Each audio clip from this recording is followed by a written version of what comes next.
Why not indeed? How are you? I'm all right. I'm back. You're back again for a second week. Why not indeed?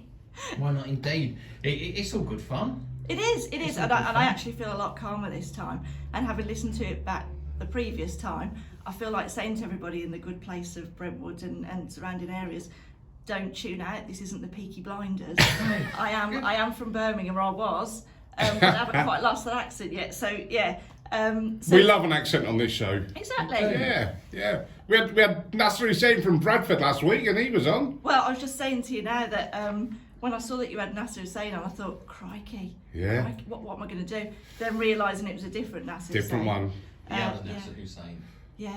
Who was a top guest. If you missed it, listen back on the podcast or the website. It was a cracking guest, and he told us all about the MCC's tour to Pakistan. So it's well worth catching up on. Yeah. Now let's talk Women's World Cup. Let's. The T20 World Cup. Nice, short and sweet tournament. I Apart loved from it. maybe the weather towards the semi-finals, but it's been generally quite entertaining, hasn't it? I was absolutely buzzing. I mean, I must admit, the start of the tournament, everybody was watching it. We had, on that first day, it was Australia-India, and we had our very first, very proud to announce, our very first squad training at Billericay Cricket Club for the under-13 girls. So they were downstairs training, and we had every single parent upstairs watching the match because it was on that Friday morning. And it was the look of disbelief amongst everybody when India took that first game. I went downstairs and I said, who do you think won, India or Australia? And it was a complete, well, Australia must have won it, mustn't they? Yeah. But no, it was, I think after that first game, a lot of the Australian officials must have been thinking, crikey. Yeah. Crikey, what are we going to do here? We've ploughed that much money into this. And what if Australia don't make it to the final? Yeah, they did. It's one of those ones where they needed the home team to get through, but then India have been well supported. Even England were well supported in it as well. Very well, very Great well. young Yeah. team. So tell us all about the final. What's your so, take on events? Well, when you said to me, come and cover the final, I was waiting for my ticket in the post. It didn't actually arrive, did it? Yeah, but we're not quite that sort of far down the line yet. Settee in Chelmsford just about covered it. I was more than happy with that. So it's Australia's 5th win of the T20. And they were cheered on by 86,000 people. Incredible. 86,174, I think it was. I mean, due in part to the fact that Katy Perry was there doing her bit, so that obviously drew a great big crowd in. It's a good idea, though, isn't it, to have really good idea to combine events like that. Yeah, but they didn't quite manage that. I think it was 90,000 was the record-breaking figure. Yeah. But that Fill the MCG campaign was amazing. So it's good for that. So India were on balance the team of the tournament. I loved watching them. They were fantastic. But I'm afraid they're on the back foot from the toss. Do you think it was nerves in front of that crowd? Oh, so Shafali Verma, I absolutely love her. But putting a 16-year-old out on that crowd, great learning experience for her. But when she dropped Healy's catch in the first. Right. Well, it's in the power play. I can't remember which over it was. She dropped that catch and she started crying. That's not where you want to be, is it? And then to open the batting. Yeah. It was massive pressure. Yes, exactly. But great experience for her. So hopefully she's got the right people around her. She'll come straight back from there. You can't get past that final without mentioning Healy. I mean, a slow start to the tournament, but I said a couple of weeks ago, Healy was going to be slow coming in. She's never had that great, a run up to these tournaments. But my God, she kept the best till last there, didn't she? Oh yeah. I've got to be honest. I didn't watch it live. I was kind of following it on social media. I found it quite incredible the amount of tweets she got when she got the new records, highest score in a T20. It was beaten a few overs later, and it was hardly mentioned by the same people yet. Yeah. It was like, hold on a minute, you've just they waxed lyrical about her innings, and it was I've seen highlights. It was a fantastic innings. She did smash it everywhere.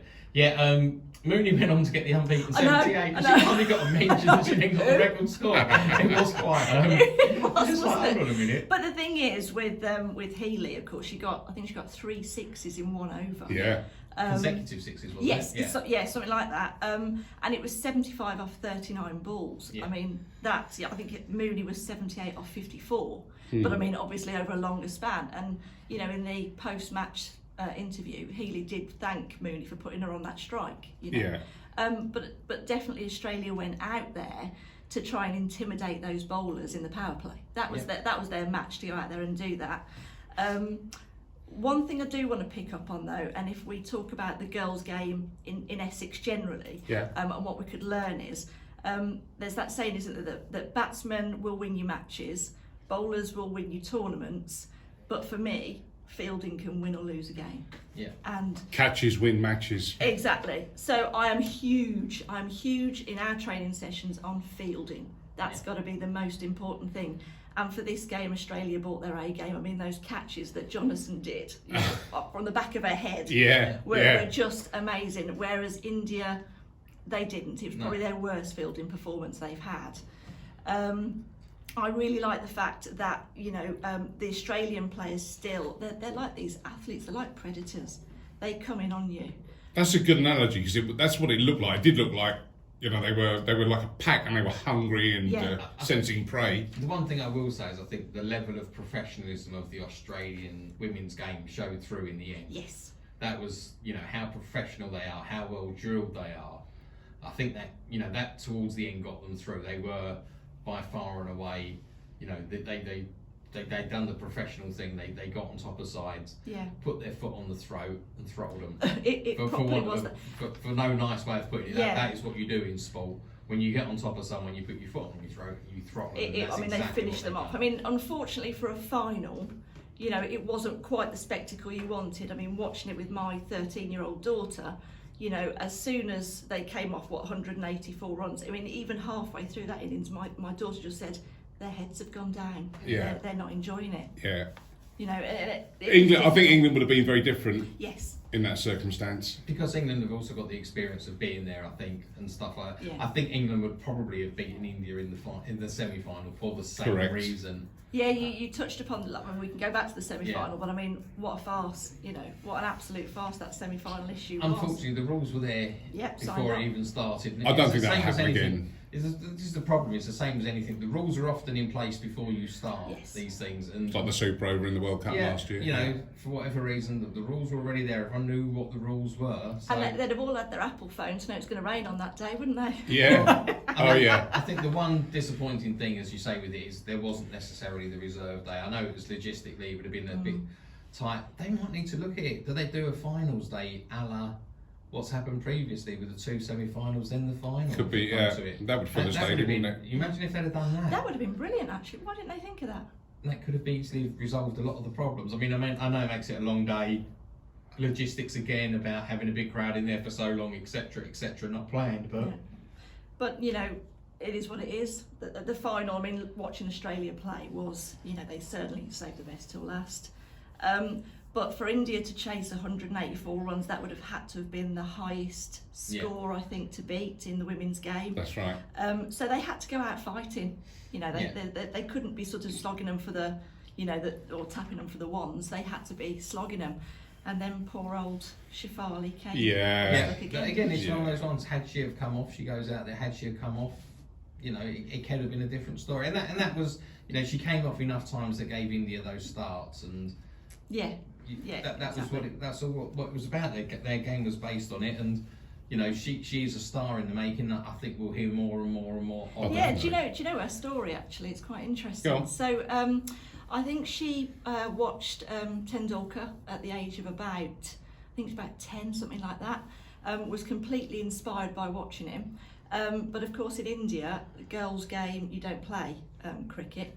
So her dad cut her hair short. Her brother got sick, so managed to sort of swap child for child, saying that she was a boy to play. Went off and played for the local team, and then I think made her first international 50 at the age of 15, which beat Tendulkar's record. Oh wow! Yeah. So that's her. That's a great story. Yeah.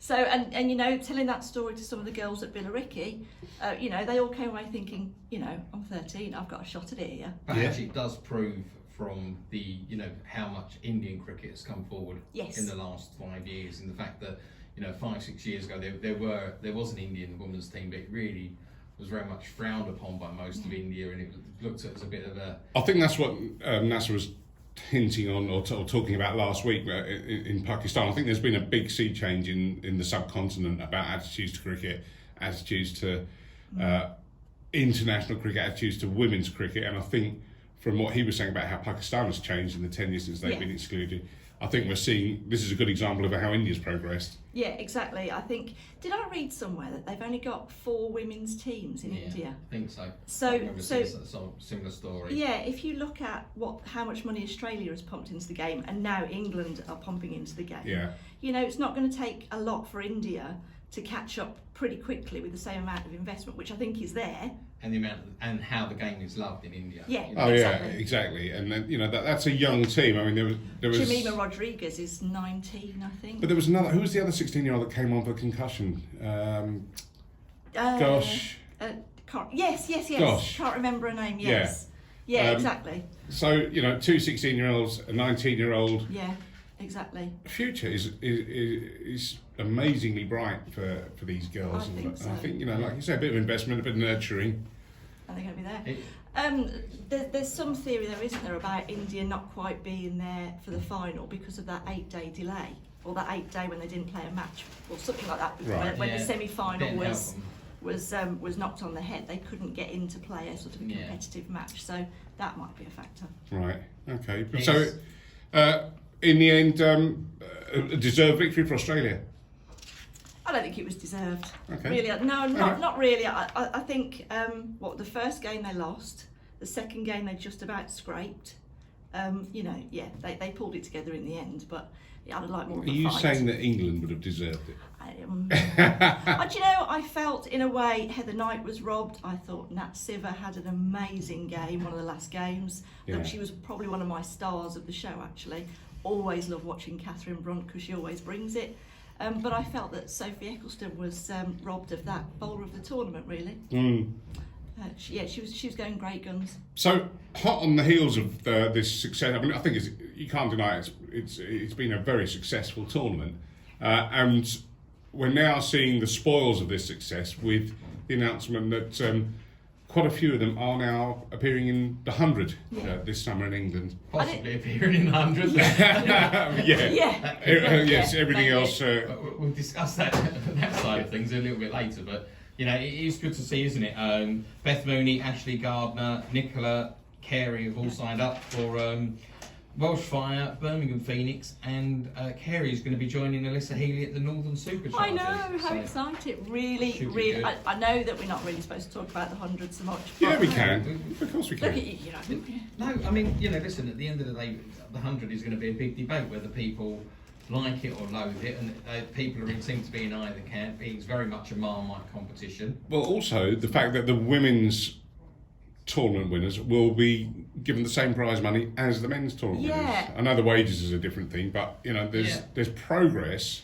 Oh, there's progress on all sides. What about that thing with Mitchell Stark was given leave from South Africa to go and watch Alyssa Healy in the final? Yeah. You know, there's little bits everywhere that are all coming together, aren't they? Yeah. I think, you know, the world, people are, even the cricket authorities are eventually getting somewhere to near modern times. We're not quite there yet, but you know, they're getting there, aren't they? But I was going to say with the 100 as well, you know, you're looking at the people who are going to come up into cricket now, and it's a quick fix, I'm afraid. Those kids aren't going to sit there, you know, for days after days after days watching Test cricket. They want something quick hit. Absolutely, and that's what the ECB are trying to do with this. You know, traditionalists can argue all they want, but that's not really what the ECB are going after with this. So next on the horizon, now we've got the beyond the 100. There's the longer format, the 50 over World Cup, where England are reigning champions. Yeah, defending the title, aren't they? And I think it was announced as well they've got their first match 7th of February in Auckland against Australia. Against Australia. Yes. Yes. Nice easy start. Okay, listen, we're gonna take a little break. We'll get a bit of music on, and then we'll start rounding up some more news after.